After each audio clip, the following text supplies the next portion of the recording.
And we're on. All right. Okay, kia ora everyone, and out there in podcast land and Facebook Live land, you're back here with the Longboard House podcast, episode 2, and of course we've got a special edition, the ladies edition. This is one that's going to be getting a lot of rave reviews and a lot of discussions out there with our wahine on the waves. Of course, I'm Dan Croskery, and I'm joined with my partner in tip crime, Dan Procter. How are you, cuz? Pretty good, bro. Pretty stoked. We've got the caliber of surfers that we have on tonight, and stoked to provide a platform for what we have here. You know, a hotbed of not just longboarding, but a really staunch crew of female surfers that match it with the boys. So it's great to have them all on tonight. Yep, no, that's it. Before we get there, I heard you've been having a little bit of tip time down south. Don't you have a job? I do have a job. Hopefully my boss isn't watching this. Yeah, no, I've been spending a bit of time in Mahia, chaperoning other surfers, Flo Barb, and the other European surf team that somehow has made their way to Gizzy. And also spending a lot of time with Benny Hutchings. He's a legend. Messaging me every morning. What's it like down there? Because I usually beat him down there, and him and Frank come and follow me around the place. It's been pretty good. Spit's been on. Had one day out there on the longboard. Yeah, so it's been a lot of fun. Awesome, brother. Awesome, brother. Okay, so as we move into the ladies edition, I'm just going to make some introductions. I'll introduce you to our female panel, and then we'll move into our, I guess, our what we're just going to discuss through the night. So first, I'm going to introduce Emily Walpole. She's our women's rep. So she's going to be like Flo, like behind the scenes, answering any questions. So if you've got any questions, please fire away. Please also shout out where you're actually listening from and stuff like that. We'll be best to get you. Of course, we've got our Queen Hannah Con. She's always present. Yeah, Queen Con. And of course, we've got Jay and Caro Ryan-Emerre. Jay is one of our youngest longboarding females, and Caro's one of our most experienced. So it's a pleasure to have them on, and also a new addition to the longboard scene, Alice Cronenberg. Thank you guys for joining us. Crew, I'll start with Emily first. How you been and what's been happening? Yeah, kia ora koutou. It's awesome to be part of this ladies edition. I'm good, thanks. Been getting in the ocean recently, which is always nice. Yeah, I'm stoked because the women's rep for Gisborne Board Riders. It's awesome to see so many women out in the ocean, and it's. I think that this is the start. It's only the start of something, so I'm really excited to see where this goes. So thanks for having us, Dan. And no worries. Thank you very much for being here, Hannah, the Queen Con. What have you been up to since we last spoke? Avoiding being called a queen. I was told to say that. You know that. Yeah. Surfing and working. It's pretty good life here in Gizzy. Yep, so back in the work buzz after the COVID-19? Worked the whole time, actually, working from home. So, cool. Yeah, it's still working from home. I'm probably enjoying it a bit too much, being able to pop out for surfs, but hopefully no one from the council's listening. Stop it. But that one. Excellent. Thanks. Well, it's always a pleasure to have you on, Hannah, so thank you for coming back in. Jay and Caro, mum and daughter, how you guys been? Have you been getting in the waves, and what's been happening with you guys of late? Yeah, we've been good. We had kids are back at school Monday, and surf was something in Mahia, so I said to the kids, what's one more day of school? I wish we all had a mum like you. Yeah, Mahia for the day, kids missed school. And yeah, kids had a ball. It was pumping. Yeah, and back at work, Sunshine Brewery back on fire and really busy. Really busy at work. So big shout out to Sunshine Brewery. Make sure you always support local wherever you can. And Alice, how are you going? Yeah, bro, I'm going good. Same as Hannah. Been working and surfing and working. Yeah, pretty blessed to have such a flexible job and the paradise that is Gizzy. Ah, working for the council, eh? Yeah, love it. Yeah, love the lifestyle. Gotta be good for you. All right, so yeah, now we'll welcome more team. Before we get into what we're talking about, I'm just going to give a rundown on sort of a couple of questions that we were going to sort of ask you, I guess, and then please out there in podcast land, Facebook land live, please ask any questions to the ladies, or if there's anything you'd like us to ask, and shout out to where you're positioned. So I'm just going to go around and ask everyone, you know, how many years you guys have been surfing, your surfing influences, your favourite surfers, and I guess why you started surfing, whether you ride a short and a longboard or you ride both. Also, we'll move into the current women's longboard scene, the local scene. What do you guys think of that? And the next question would be, where do you want to see the women's longboard scene moving forward? Also, what's needed to assist or inspire women in longboarding moving into the future? Either A, from a man's perspective, letting us know, or from an organisational point of view. And then the women's shootout, I guess. And you know, whether you want to select women, or you want to have an expression session, and then maybe a quick discussion around the Salty Sirens movement with Emily and stuff like that. So we'll get into it, and I guess Hannah, we'll start with you. Just give us a brief, I guess, introduction. I guess the viewers need to understand who you are and you know, how many years you've been surfing, and your influences, your favourite surfers, and why you started surfing, and whether you surf long or short, or the above. My name's Hannah Conn. Started surfing a fair wee while ago now. It's getting on a little. I think there's a photo of me surfing when I was about 5 years old, so I'm 24, about 19, 19 years or so. Definitely was a shortboarder for a long time. Still am a shortboarder, but the joy that I get from longboarding, and when I discovered longboarding, it's sort of no going back. What was the rest of the... I guess, you know, surfing influences and your favourite surfers? Yeah. Longboarding wise, or sort of the alternative, I guess you could call it alternative boarding. Leah Dawson, she's pretty inspirational. The way she rides mid-lengths and longboards is a beautiful thing to witness.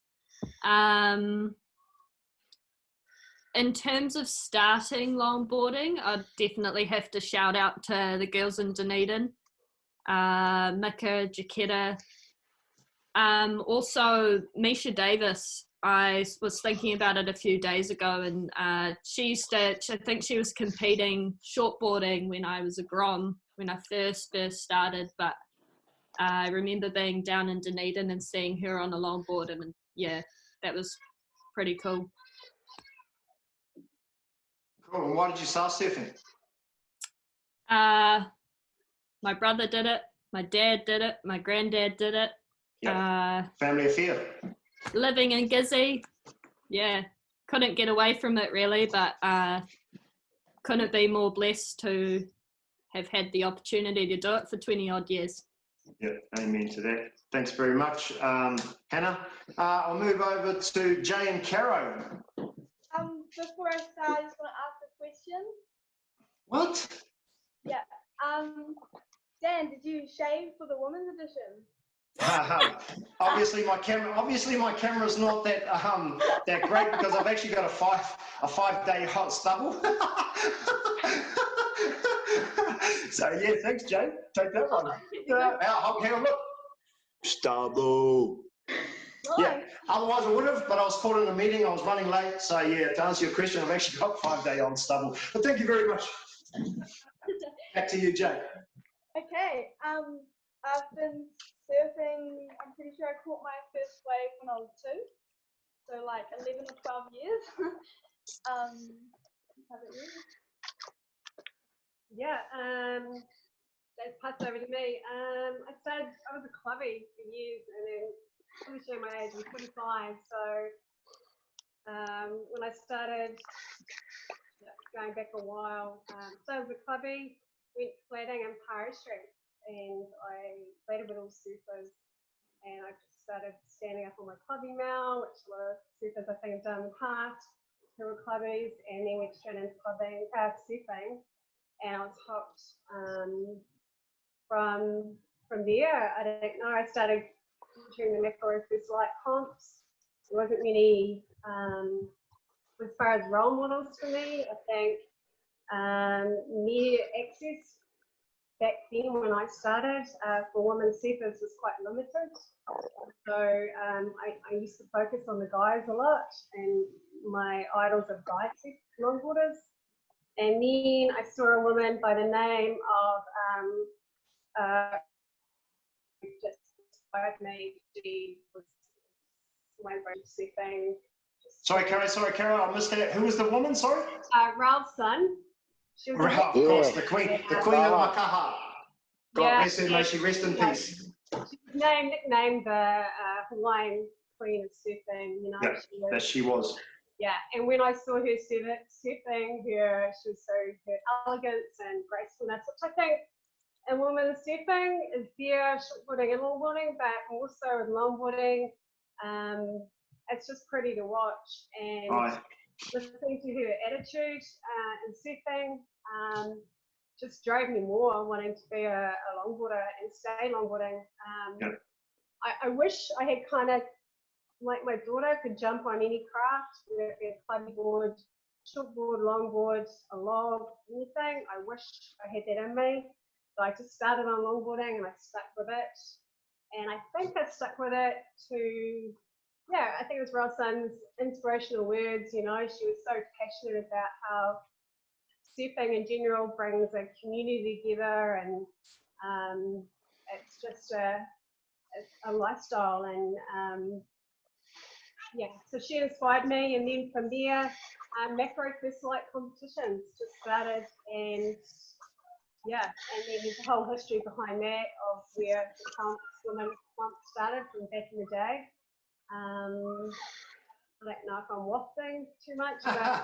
No, it's good. Everyone wants to look like, you know, you're in a very accomplished and stylish longboarder, and Ral's son is the queen of Aloha, and she was a great surfer and inspiration to a lot of women, and she's definitely the queen of longboarding, and she was beautifully spoken, she surfed beautifully, she oozed aloha, and like how could you not be inspired by someone like her? So yeah, she talks about following your passion, and you know, when I grew up it was sort of, you know, my brothers went surfing and I stayed home help mum, you know, like that was.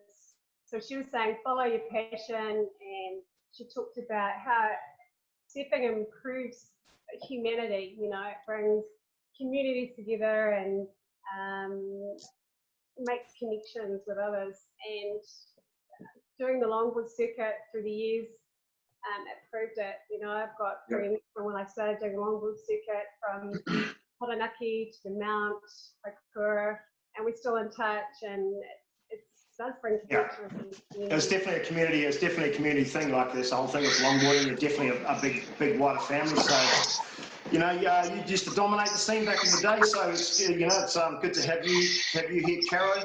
Alice, can you give us a bit of a rundown on you? You know, how many years you've been surfing, your surfing influence, favourite surfers, and why did you start surfing? Sure thing. So my name's Alice Cranenberg, and I'm originally from Matamata, which is about an hour from the Mount. So I did not grow up surfing. I moved to Palmerston North for university, also not at the beach. And I joined these crazy people called the Massey Surf and Snow Club. And that was how I got started surfing. So I had this like plastic big board at the age of 18, like paddling out, and like 4-foot taranaki, having no idea what I was doing. And a couple of the friends that I made through that, so Bob Stewart and James Jordan, Sophie Karma, they basically just were like, here, go. And they taught me to surf. So yeah, I've been surfing for 8 years and longboarding for 4 of those. So I didn't end up buying myself a longboard until I moved to Ohope, which obviously you have to have a longboard to enjoy yourself. So, so that was how I got into longboarding. But when I was about 11, I was obsessed with Kelly Slater, and I just kept nagging my parents for a surfboard, even though we didn't live at the beach. And they eventually gave in, and like, you know, 4 times a year would go to the beach, and Dad would push me into waves and stuff. But yeah, so really was just frothing on it, even though I was nowhere near the ocean. You don't have to be near the ocean to froth out on surfing. You know, that's the beauty of our sport. So thank you very much, ladies, for your introductions. Gizzy, you got anything to add to that? Hey, just wanted to add a little bit, Alice. I used to froth out on Slater too until I met him, and it was a night at the State of Origin night in New South Wales. He used to have a house down Avalon, and he was supporting New South Wales, and I was supporting Queensland. Anyway, big night. I was probably the only Queenslander supporter in there, and he's only about, like, you see him in the movies, and he looks like 10 feet tall, but he's actually only probably He's like real short, eh? 4 or 5'3" or something. So I was like, is this it? Is this all the hype? And so, like, I had a few beers with him, and him and I had a bit of a banter. But I told him to run at you, run at me, Slater, run at me. Straight, Gil, run it straight. I just wanted to add something in relation to what Caro was saying. So, because we're really humble on this, and, you know, other than myself, we don't like to talk about ourselves. Caro was in the last podcast. Caro spoke about how you would surf inside point heaps when I was growing up, and you might have had like a green board. I think it might have been a green board, but I just remember you surfing so, like, you just had this beautiful tempo and timing and poise on a wave, and it gave a good contrast for like anyone growing up. If you're only used to watching males, and when you're a longboarder, you can possibly lose the other side of the coin when approaching a wave. So that was really cool growing up and watching. And I loved how you talked about being a clubby getting into the sport. Now, when my dad was growing up, that was probably the only way to become a surfer. You actually had to be a clubby first to pick up the skills of the ocean, the waterman stuff, the wave knowledge, and then you became a surfer. So we've probably something that we've lost in the recent history is the connection between surf clubs and surfing, which is something to look at. Yeah, well, I think I agree, because I think, you know, for a lot of us that, you know, the surf club and nippers were part and parcel of you know, being able to identify, you know, rips, safety, being able to deal with situations like that. And I think, you know, if you've got kids, you know, definitely send them to the sort of surf club to learn those sort of skills. It's vital, and we're surrounded by ocean, and we're surrounded by water, and those are skills that are going to save either your life or someone else's life, and vice versa. Surfers are always the first response, usually in the lineup, to save people. So yeah, there's, you know, definitely getting into the surf club is one of those things. So thank you very much to the ladies. Now I'm going to open this up to like a bit of a group discussion if you guys want. Or, you know, we can talk individually, it's up to you. So, you know, where do you, what's the current women's longboard scene like at the moment in Gizzy? Who wants to start? Or am I going to be the teacher and I'm going to point out and ask people's names? Well, what would you like? What was going to be easier? Crickets. And all Russian.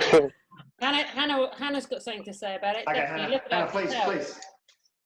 I was actually going to leave it open to everybody else, because from my background, being relatively new to the longboarding scene, yeah, honestly, if I'm out longboarding, I'm pretty, you know, I'm out there, and I don't actually see many. From front on anyway, I don't actually see a lot of longboarding going on, if I'm being honest. I'm sort of... Hey, Coolstyle, I'd love to hear what, how Caro would see it, seeing that she's been around the longest. Yeah. And maybe the transition from when she started out to now, and then the next crop could probably take it on from there. Yeah, okay, Caro, well, yeah, you've got a lot of experience. You've been around the longboarding sort of scene, whether it's within the contest stuff or just in the back sort of back alleys of the point or wherever. But I've got to agree with Proc, is that, you know, I see you and you've got this beautiful flow which women have around longboarding. So yeah, just give us your intake on the local scene and where you've come from. Yeah, I think the longboard scene for women. So when I started in my 20s, and started surfing till I was 20, I like I was saying, from a clubby, it was quite an easy transition because you've got that water knowledge. So it was quite easy to pick up for me, to pick up surfing and being a clubby. But back then, there was a limited number of women in the surf back then, and How many women do you reckon were surfing back then? I probably couldn't. Longboarding, I think you count on your hands, on one hand. Yeah. And then I think, you know, I went into competitions with Macquarie First Light, and the women's was always a straight final. Probably 4 of us. Traveling away, there was a competition in Napier, the Bede Parker Memorial competition. Yeah, good competition. We would travel down to that, and there was a Gizzy crew that would go down, and yeah, I think I was the only female woman that went down there to start off with, and there's no women's division, so I had to enter the men's open, and that was fine. It was all, you know, it wasn't a serious comp. It was all about fun and just talking about this guy that had passed away, a legend surfer from the Hawke's Bay region that died fishing, and these guys were there to talk about his life and remembrance. From there it went, there's no longboarding. Surfing New Zealand took over and had the shortboarding circuit, but there's no longboarding circuit. So an amazing female surfer by the name of Nikki Newton started the longboard circuit. She thought there was a need for it because we had the clubs of Taranaki, Gisborne and the Mount had a strong longboard life, and New Zealand, Surfing New Zealand wasn't on board back then for longboarding, so she started her own circuit, and that took us to 5 events, and that was Forestry and Tauri, Mount Maunganui, Kaikoura some years, Taranaki and Mount Maunganui. So going to those comps over the years, there was probably women's division was always just a straight final. There's probably 4, at the most 6 of us. So do you see more females in the water longboarding now? Absolutely, yep. I always see new faces. Seeing a lot of new faces in the surf, and I love it, especially locally. There's a lot of new faces, a lot of international women too that I just didn't see in the past on longboards. Yep. So it's great. I love it. I love seeing new faces, and I love it when we're out in the water and it's the women are outnumbering the guys, and you know, even guys you see in the past when a female's in the lineup, it changes the ambience. Yeah, it does. Yeah. And it's good to see that. It's good to see it growing, and like you said, it does change the ambience. Yep. You know, and Jay, what's your, you know, you're a young grommet coming up. You know, you surf everything. You're with the clubbies. You're with the shortboard, the longboard. You know, give us your take. What do you see from a grommet's point of view? I think it's like great, like not just longboarding, but like being an overall water woman, like just being able to do anything. Like if you're into surfing, like paddling, anything, just getting in the water's awesome. Sailing, boogie boarding, hand planing. But speak up. Can you guys speak up? Because you know, it's a little bit quiet. Yeah. I think it's just like great seeing people out in the water, like no matter what they're on. Like if you just see any woman or lady or kid out in the water, if they're on a foil, maybe not a foil, but like why not? If they're on a boogie board, a surfboard, or if they're just even body surfing, I reckon it's awesome just them being or out. A foil. Or a foil. Or a foil. Or a foil. Not a foil. Sorry. Yeah, Jay. no, that's true. Like, you know, I agree with you, Jay, that, you know, look, I believe in just write everything. If it makes you happy, then do it. You know, if it's putting a smile in your dial, then that's the whole essence of surfing and spending time in the ocean and stuff like that. So, Alice, I want to come over to you because, you know, you're relatively new to the whole sort of scene. So I guess it's, you know, getting a new person's perspective and you coming into town and you know, how do you see the local scene? I guess a big part of it's, you know, this is the longboard sort of show, but you know, we're not restricted to that. It's what you right. So give us your take on what you've seen of late. When I was first looking at moving to Gizzy, I was still living in Whakatane, and I was looking for a job and coming over every weekend. And I just remember surfing stockies on like I think it was on my fish, and it was about 2.5 foot, and I was just looking around, and the women outnumbered the men in the lineup, and I'd never ever seen that before. Like I was just frothing, like stoked as, because where I started surfing, you'd be the only chick anywhere you paddled out. Like there might be one I might other. have seen you that day, Alice. Yeah, actually. I remember that day like etched in my brain, and everyone was like ripping, and it was great surf, and it was just really cool. So it actually like was a big part of me wanting to come here, because it's got a women's surf scene. Like I just hadn't encountered, I don't know, critical mass of numbers of women surfing before. So it was just, yeah, it was unreal. And then to come into the longboard scene as well, which like logging is just awesome. Like I love it. And yeah, coming to the comps, you don't feel like even if it's just like me and Jay who turn up, and you don't feel like you're the only chick, you know, it's just such a welcoming place to be. But you don't know until you go. And I was just so like kind of nervous about going, because I'm not the best. Like I just do it because I like it. So it's been a welcoming experience, the longboard sort of scene. You know, you've enjoyed it coming in. Yeah, I try and go to every comp now because it's so much fun. Yeah. Like, and when we were at the Makarori First Light, Hannah, and it wasn't a straight final. There were like semi-finals. It was so cool. Yeah, no, that was awesome. That was epic. Hey, Alice, you mentioned that you previously had been the only girl in the lineup. How are the guys out there to you? It varies. Like usually I'd paddle out with like a pack of my friends, so it'd be sweet. But the amount of times like people, they paddle for the wave, you paddle for the wave, you're on the inside, they like look at you, they're like, oh, it's a chick, and they just go, and it's like, ah, mean. Yeah. So the number of times that happens, it's shocking. But like once they know you, it's usually okay. But damn, like if you go somewhere new and they don't know you, it's like, whoo. Yeah. Well, I guess we're lucky in Gizzy because we've always had a lot of female representation within the water. So you know, being a small town. But Emily, I want to get your take on things. You know, you've come in and you've got worldly experience coming from the UK. You're our women's rep. You know, how are you seeing the scene at the moment? Thanks, Dan.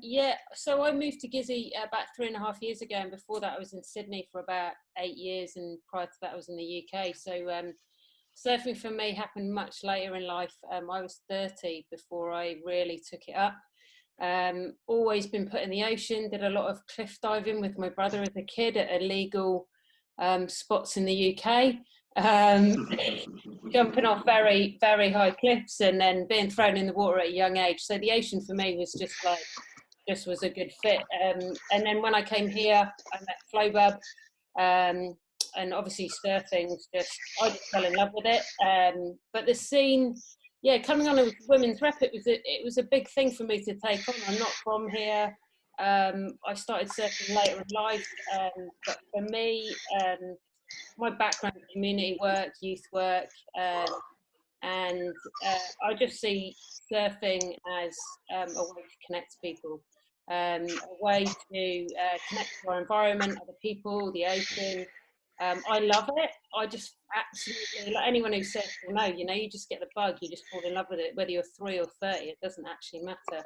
I met a 15-year-old girl actually, and her mum was 50, and she was talking about her mum just taking up surfing at the age of 50 over in Bali, and she had some cute little, you know, like guy teaching her how to surf. I don't know if it was him. Oh, that's the reason. Yeah, no, it was the waves, definitely. These guys wouldn't know, I'm sure. But the waves, they're all there for you. I mean, I think for me, just using surfing as a way to connect people and being able to share the stoke, which I guess board riders is all about, like that's been amazing for me.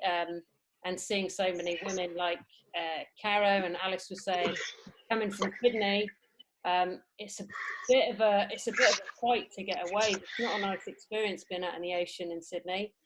And then when I came to Gisborne and people were like, she'll go. And I was like, what? They're like, are you going? I was like, and I just missed waves because I'd be like, that person just like told me it was my go. And they're like, yeah, that's because it's your go, so you should go. Or I'm like, oh, okay. I think that was me, Emily. I think that was me. I remember the day. It wasn't Coolstyle, that's for sure. Yeah, you're pretty cool like that, mate. No way. I like this. Sorry, probably go back to the question. I probably just went off on a tangent then, so maybe. No, that's all good. But I think, you know, from a male's point of view, I see it that woman surfing and longboarding. Oh, you know, actually, I'll go back to. Do you see a difference between the shortboard and the longboarding? That's a good question. So obviously, I started off on a foamy, and then I kind of moved to shortboarding. But so I generally shortboard. I built my first longboard when I was in Sydney, and it actually floats. I've ridden waves on it, believe it or not. But the more I see people longboarding, the more I get involved in the scene, the more I'm like drawn to it. So I just it captures you. Yeah, I don't know. Yeah, like lots of you guys are saying. Like, I think for me, we see more women longboarding in comps and things than we do shortboarding. And what is it that draws people to the longboarding scene? What is it that means that we see more women longboarding, I guess? So okay, so look, I'm going to hold you there because I've got some questions from the panel. They're going to jump in. We're going to go to Hannah Connor, then we're going to go to Alice. Hannah, can you add to that, please? Just making sure I wasn't on mute there. I have to go soon, but I just wanted to comment on now that we've had a bit of a discussion. I do have some things to add, not necessarily in regards to longboarding scene in particular, but women surfing in general. For myself, I grew up paddling out with a pack of boys, like my brother's friends, or very, very heavily male oriented in the water. And it was good in a way because the male side of it pushed you, and it pushed your surfing more and more. But I didn't have a girl to paddle out with. I had some friends, that had a girl partner in crime, you could almost say, and they'd always text each other and go out. But I feel like I sort of got left behind a little bit in that sense because I didn't have a girl mate to head out with that felt the same as I did, because we're different, we treat things differently, our bodies are different, and inherently we surf different. How's it for you now? How's it for you currently? I think something that logging definitely highlighted is that it's okay to be feminine and surf in a feminine way and surf with grace. Shortboarding, the standard that was set for me as a grom was surf like a man. And some women's bodies are built for it, but I definitely am not. And discovering longboarding and watching other women longboard allowed me to discover that femininity and that grace. So that was really neat. And then just watching that scene grow with people from out of town moving here and people who have grown up here picking up longboarding, like Abby Daunton, who shreds on a shortboard, and then you see her on a longboard, which is a special thing as well. It's really neat, and it's developing, and it's real cool to be a part of. Anna, you were saying about kind of longboard being more feminine, and I think like the key for me is that gender's fluid. Like to be an aggressive surfer, you see people like, I don't know, Carissa Moore or Tyler Wright, like they surf aggressive. They don't surf like men, they surf aggressively.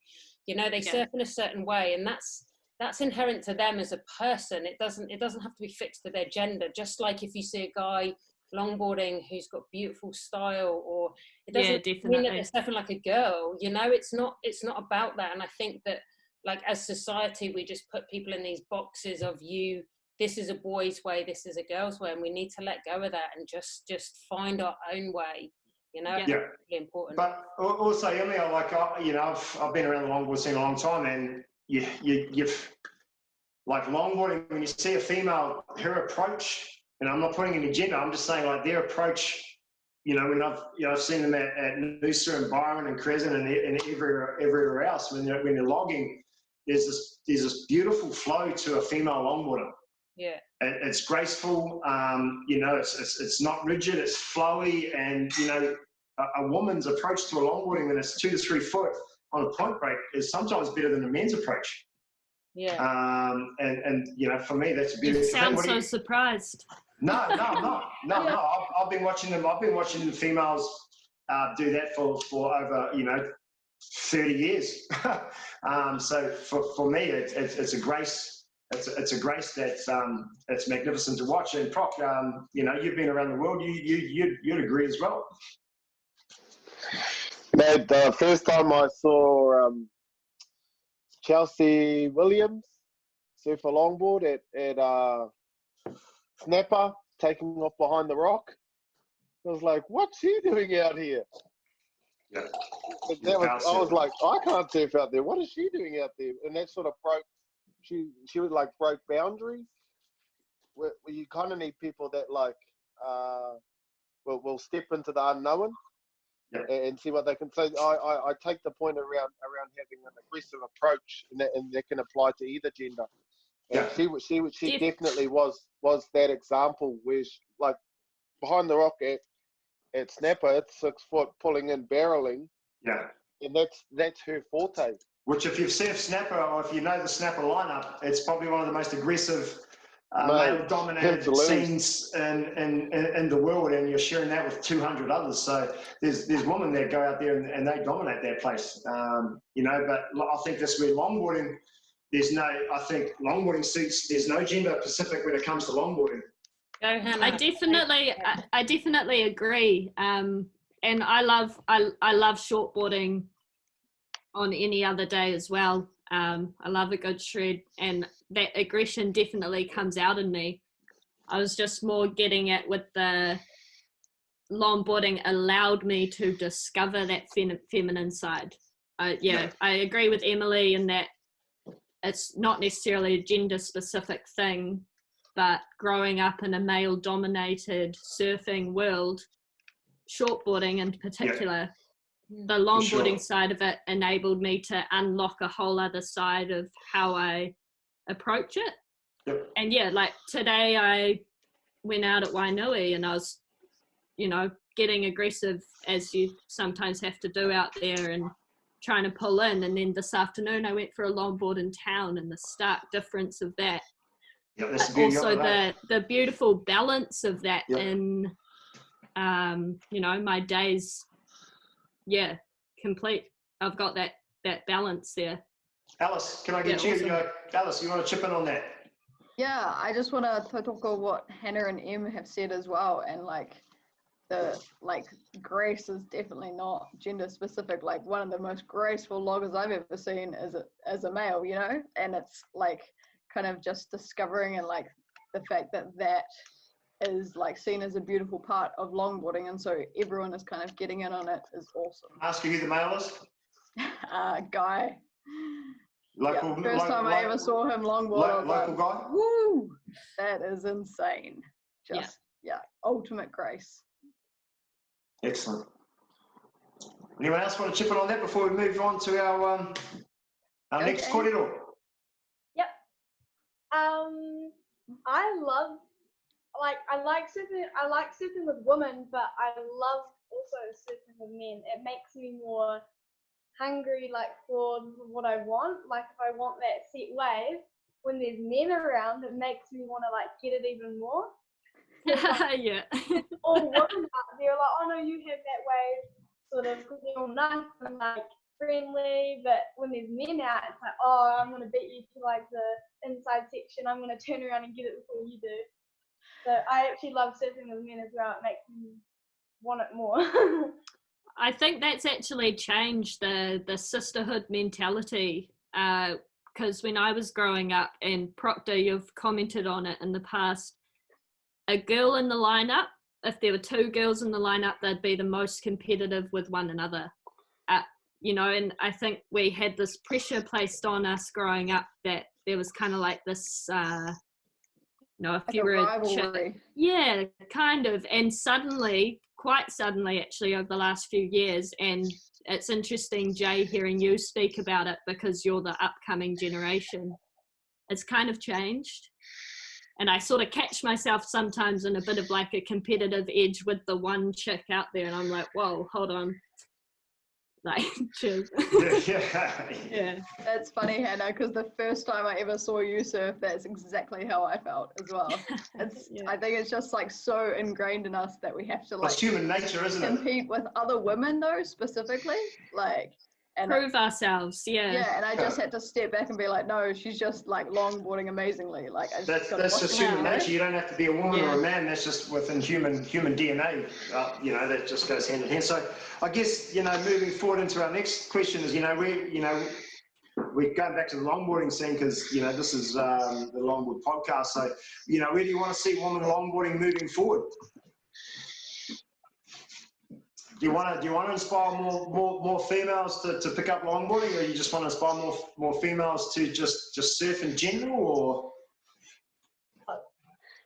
or? In general, I mean, longboarding's awesome, but surfing in general's even better. I think Emily's Salty Sirens that she held at was that the beginning of this year? Yeah. On International Women's Day, March the 8th. Yeah.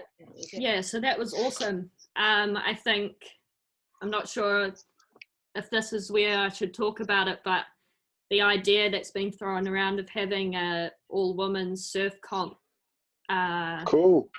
maybe incorporated into that Salty Sirens. You could make it a 2-day event. One day is the women's surf comp. We could open it up nationally, get heaps of people involved. Yeah, if it's a whole day thing, definitely. There's no reason why not. And then second day we could do, I don't know, Emily, if you're open to this, like more of a beginners, and you can have activities all around that. Yeah. Yeah, and that's awesome. Like for me, I was like, let's do a festival, let's get it out there and start somewhere. And my experience and my focus, I guess, was on sharing the stoke, and we had lots of women come through who wanted to surf. We did a teen girls surf group, which was real popular. So we kind of focused on that. And I'm not from here, and I don't have those connections that you guys have to the longboard scene or those surfers. So anyone coming through who wants to take part or bring their own thing to it, I'm absolutely open to everything. Like, it's not my festival. I want it to be our festival. I want it to be every woman in New Zealand and every guy who wants to be part of that. Like, it's just about turning up. I guess it's about showing up and putting in. And if you've got something you want to do and I can support that, then that's what I'm here to do. So yeah, that's awesome. I'd love to expand and grow it. So that's an awesome idea. Thanks, Hannah. Rest of the ladies, what do you think? Salty Sirens, 2-day festival, women's surfing at its finest, whether you're an experienced pro or you're coming to learn. I think that's where it needs to hit. Yeah, I think it sounds great. I think, are we talking nationally, like bringing people from around the country? It's as big as you want it to be. Other women come in from out of town and see what they're riding and how their style is, and it's kind of exciting. It's what I like about the longboard circuit, going to different regions and seeing how these other women, we sort of see how the women in our region surf, and are these other women surfing the same in other regions, and what are they riding? Are they on single fins and longboard? Are they still encrusted? What are these women riding? So yeah, it's exciting. I reckon it's a great idea. Salty Sirens coming at you harder and bigger and better next year. So don't forget, people out there in podcast land, Facebook Live land, don't forget to ask if you want to ask any questions, or our women's rep, please shout out, let us know where you're listening from. Would be good too. So I guess moving forward, like, I want to get back into the longboarding sort of stuff. Obviously that's where our passion is and that sort of stuff. So I guess from a local point of view, whether it's an organisational point of view in our longboard scene, what can we do to assist or inspire women's longboarding with the current longboarding scene?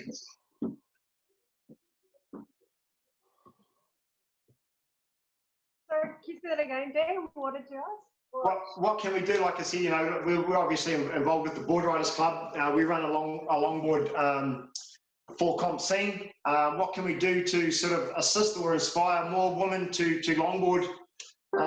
You know, whether it's you know, do you guys want your own women's division?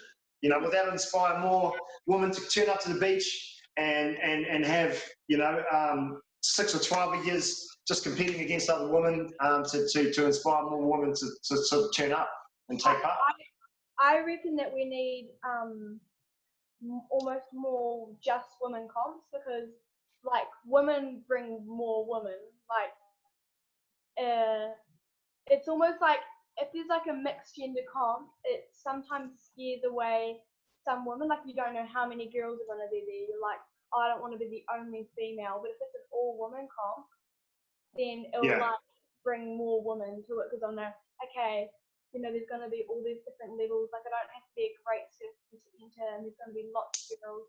We can all be on that like same level.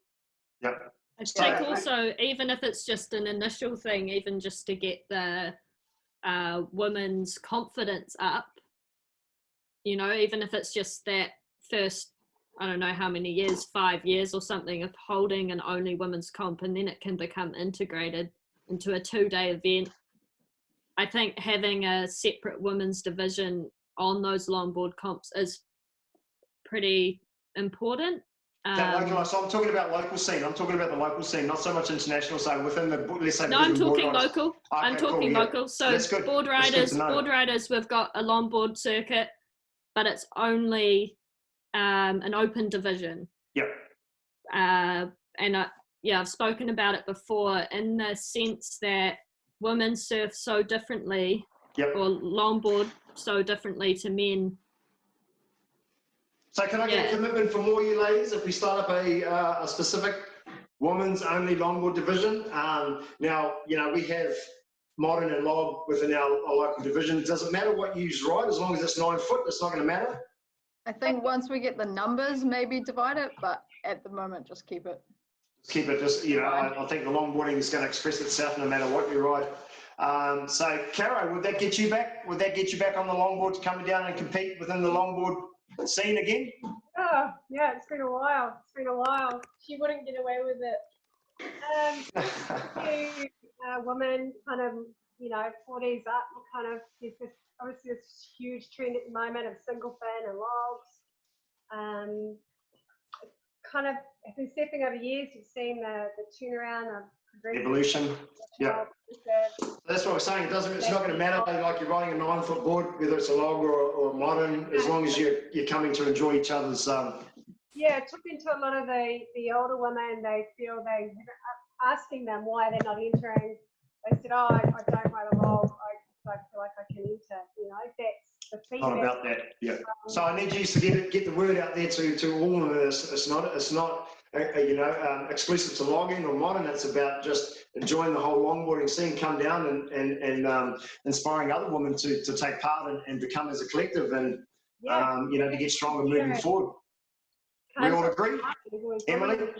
Yeah, I'm just going to throw out, are we ready for a question? We've got. Of course we are. We're always ready for a question.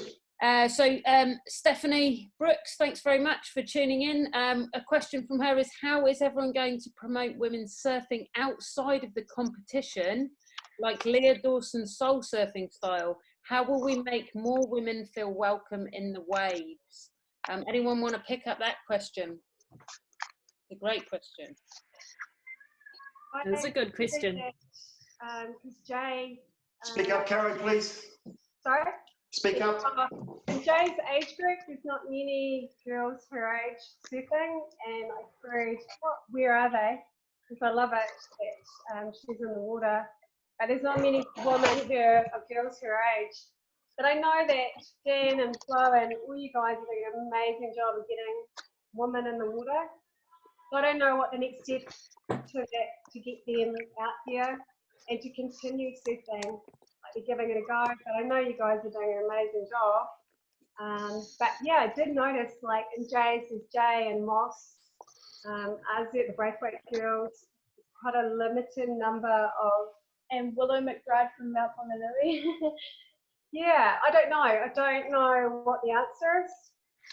I think for me, in my experience of being women's rep, like is that you need to ask people, like the answers are out there. You just need to connect with people, have conversations with people, and ask them, like, what are your barriers, what is stopping you. And for us at Board Riders, it's just trying a whole load of different stuff. You know, we did the teen girls surfing thing every Friday, and we had lots of people turning up. Sometimes we're limited by funding. One thing that keeps us going is volunteers and people giving their time.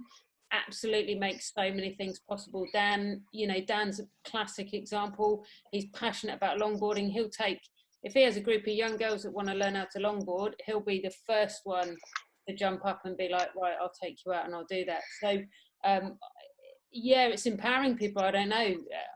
For me, it's asking people those questions, like, what are your barriers, I suppose. And I think it comes to Emily. I think it comes down to the individual areas where where you're surfing, whether you're involved in the Board Riders or stuff like that.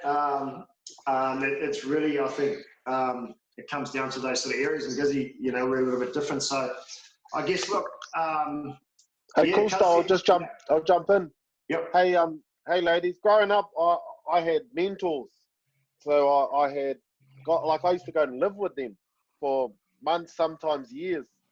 And so, like, when we're talking about having the next Leah Dawson, you kind of have to nurture it and grow it.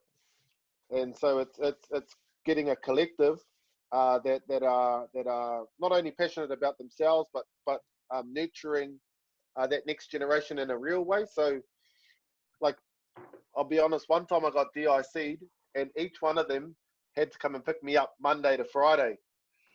I probably shouldn't have done that. It was said that right now, but just that was the level of commitment that that group of lads had to support me along the way. So it should be the same within the women's. Well, yeah. Well, when we're talking about nurturing and making women feel welcome, there's nothing more welcoming than actually having like out at the point, you got 3 or 4 people. They run the point, and so if you've got someone out there that can support that surfer out there, not just teaching them what ways to go for, but even making them just feel welcome and getting to know other people in the lineup, I think that's a huge barrier to making yourself, I don't know, have a presence in a lineup and getting used to a place, particularly when the waves are good. Because when the waves aren't too flash, we kind of give waves away, but when the waves are on, everyone kind of switches on. Yeah. So when we've got someone like Hannah or Abby or whoever that can compete and can understand the lineup and know the nuances to a lineup, I think that's a really cool thing to pass on. Yeah, because I know that I put that nurturing arm out when I see Moss and Jay at the point. I guess I like to dominate the point whenever I can. I'm going to be honest. Call people into waves, Dan? yeah, I still call people into waves, but when I look at it like Moss and Jay, I'm a father of a daughter who's 12 years old, so I take that father lead, and especially when I see longboarding girls like that, I make it known that I want these girls to get the waves, because when we were growing up, we had to fight for every single wave. If you were young, you were pushed to the back and you had the scraps.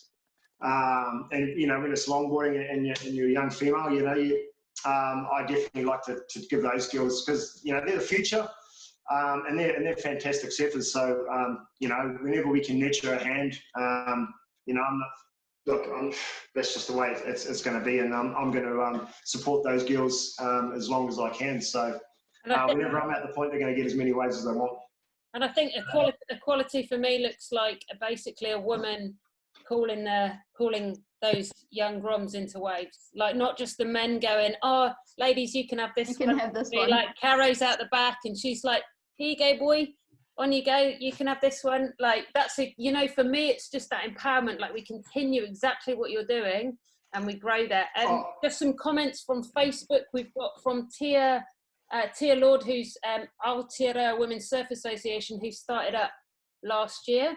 So keep an eye on those guys. They're doing awesome work. Just saying, to you guys. Yeah, just saying, having competitions with different criteria rather than just best surfer, but like best wipeout, biggest wave, and then a few people kind of saying the same thing, like that competitions can, they don't have to look like best surfer, they can be a bit more fun. And I think it's exactly what Dan, you were saying, Dan Procter, about if you want to increase it, you need to open up, we need to get as many people involved as possible, and open up those comps and make them fun and make them inclusive. And that seems to be what's coming through on the chat as well. So thanks, like keep your comments coming through, people. Yeah, definitely. And then like looking at, I know we're going to talk about it down the line, but the shootout being potentially more of an expression session. Yeah, I'm glad you brought that up, Hannah. I'm glad you brought that up. Let's talk about that. So we're talking about a woman's sort of shootout, and we've discussed this, previously. Do we want to see a selected women's shootout, or do we want to see an expression session where we have 20 or 30 women on longboards or surfcraft just dominating the point and have an expression and being filmed and celebrated? What do you guys think? That one. That is what I want to see. Yeah, I think in terms of logs, like yeah, 3-foot point is like my dream. Yeah. I think in terms of promoting women surfing and getting like encouraging women surfing, the expression session's definitely a nature takes away the nerves, the pressure. Yeah, definitely. There's no stigma around it. Yeah, anyone can join in. Yeah. I need to go, guys, but I just want to give a shout out to some women who I expect to see there for the expression session, if that's what we entail. Those women are Abby, Daunton, Beans, Jaquetta, Mika, Simi, Moss, Malia. Yeah, Simi, if she's still able, and of course you ladies, you wahine on screen. Definitely, it would be a pleasure to be out there with you all. What was that, Dan? You're on mute, bro. You're on mute, mate. This is your second edition, bro. Mate, he's drunk. We muted him. Yeah, so I've actually got something burning. I think there's something burning on the element, and I can't quite get to it. But anyway, I'll leave it here until the smoke alarm goes. But females like Gina Simpson and Jane Catley and if we could get Gail Paddy out there, that would be amazing. She's the legend. So I think that's the elevation of women surfing would be just a mass takeover of the point, and I'd like to see that. What about you, Cuz? Well, I'm down with whatever people are down with. I actually do have a list of my top 10, but I'll put that away now. I think give the shout outs, man. I think giving the shout outs honestly is a good thing, because it gives women the confidence to actually be like, yeah, I can go out there and be a part of this. Some that wouldn't otherwise do so. I'm putting Claire Yeomans out there, my partner. There you go. She's like, don't mention me in your podcast. I just want to add, I'm adding my flatmate Phoebe. What she lacks in experience, she will paddle into fucking anything. Fucking anything. God damn it, this is a family show. You! This is what we need. These are the women we need. Oh, totally. Dan, who have you got on your list, bro? Well, there's a few names that have been mentioned, but I'm not sure that the Japanese lady that's in town. Yeah. I don't know her name, so but yeah, definitely. She's good. Mike. And good in like bigger size too. So like if we're talking 3-foot point and it's got a bit of run to it, I think she'll surf it really well. And Hannah also on her back end will be bobbing away there, getting through a few sections. I think Abby, she's got a shortboard background. Like you, Hannah, that'll pay off. But she's got a bit more size to her, so she'll surf really well out there. I think it'll be amazing to watch. I actually have my money on Caro coming back and taking it out. Queen of the point. She's taking the Queen title. Who's going to take the Queen title, man? It's all yours, Caro. It's all yours. Yeah, let's all just sit back. Well, I think, hey, if we're going to make a Queen title, it needs to be away from the normal surfing judging format. It's, you know, who's having the most fun, who's sharing the stoke, you know, all that sort of stuff, who's jumping on each other's boards. Just the whole spirit of surfing. Party waves, definitely party waves. Party waves. I gotta go, guys, but it was a pleasure. Thanks Thanks, everyone for watching. Later. Thanks, Hannah. So yeah, so just, you know, I guess just wrapping up. I think to me that sounds like the best way of promoting women's surfing. Alternative crafts, single fins, twin fins, shortboards, longboards, just on a mass.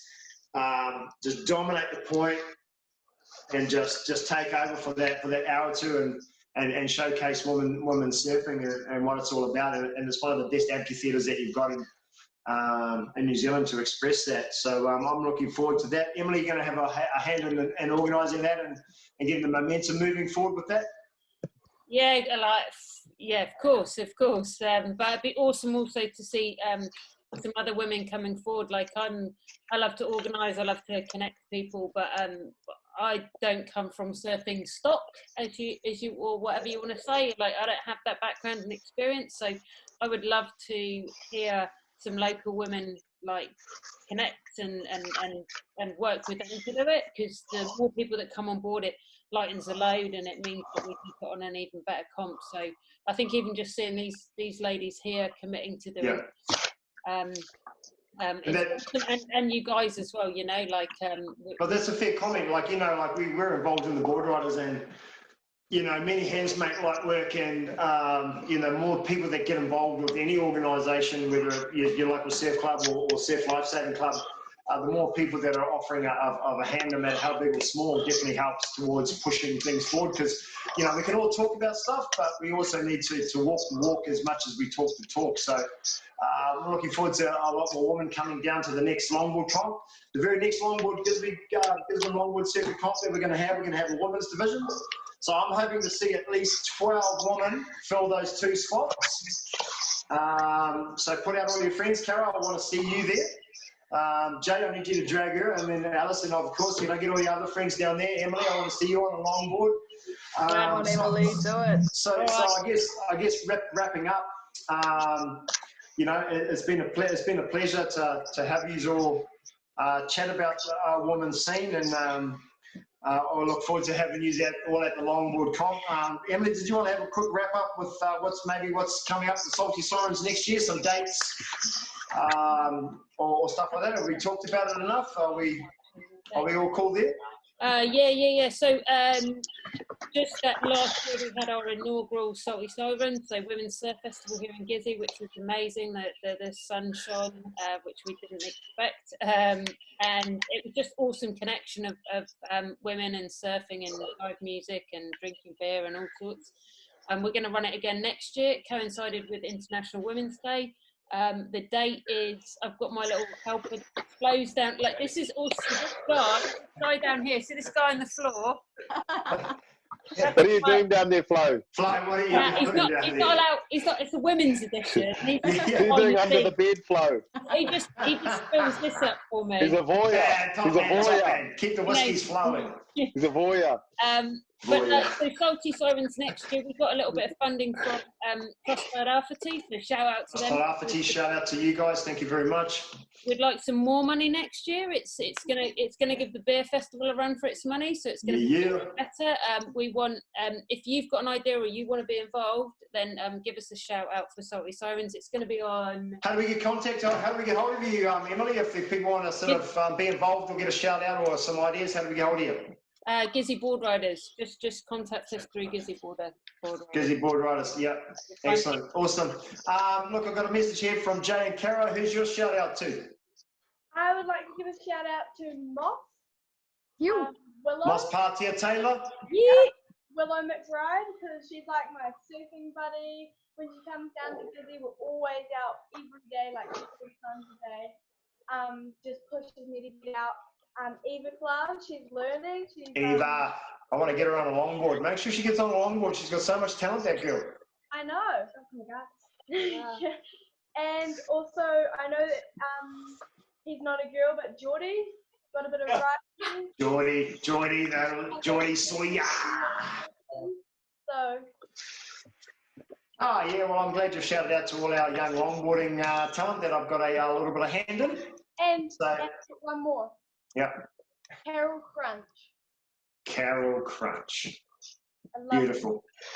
Thank you very much. Thank you very much. Alice, have you got any shout-outs to do before we sort of wrap this up? Yeah, I've got one more nomination for the Women's Expression session. My surf buddy Jacinta, who also works at council, we get... I thought it was Jacinta, the Prime Minister.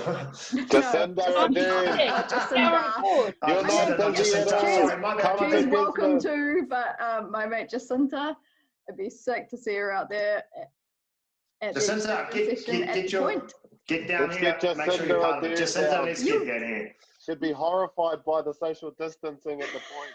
Yeah. Well, by then it should be hopefully down to at least 500 mils, so we should be all sweet. Kels, have you got anything to add to that before we wrap up?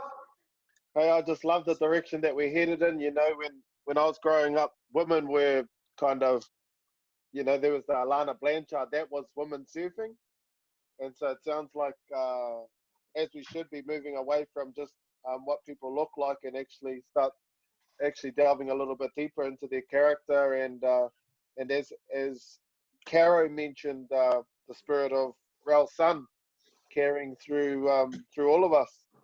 So it's been great getting to know everybody a lot better. And I'm thankful that people are getting a lot better due to the waves that I hand out at every session. And if you want to give me waves, that's cool too. Hey, we offer, man, but you tell us to take them. Top man, bro, top man. Emily, hands up. Yeah, we've just got a couple more names. We've got Chloe Hicks and Whitaker as well for our exhibition session. Yes. I'd like to put Claire Yeaman's name forward as well. She's actually pretty fancy on a... Look, I think the more women that we could get out at the Makarori point, the better. Let's just dominate it. You guys just own it. Let's express it. Let's just celebrate all things women surfing. Finless, toothpicks, kayaks, waka armor, foiling, easy, brother. Let's just get into it. Let's just do it. I want to see the point taken over by all our wahine. Big shout out to you. Thank you very much, women, for joining our podcast. I guess next week I want to talk about the next fortnight we're going to have Darren McBride and Trent Lewis, obviously two excellent longboarders. Promoting obviously their own businesses, whether it be art or the butchery, two fine examples of logging that have been doing it forever. So we look forward to having them on our next podcast.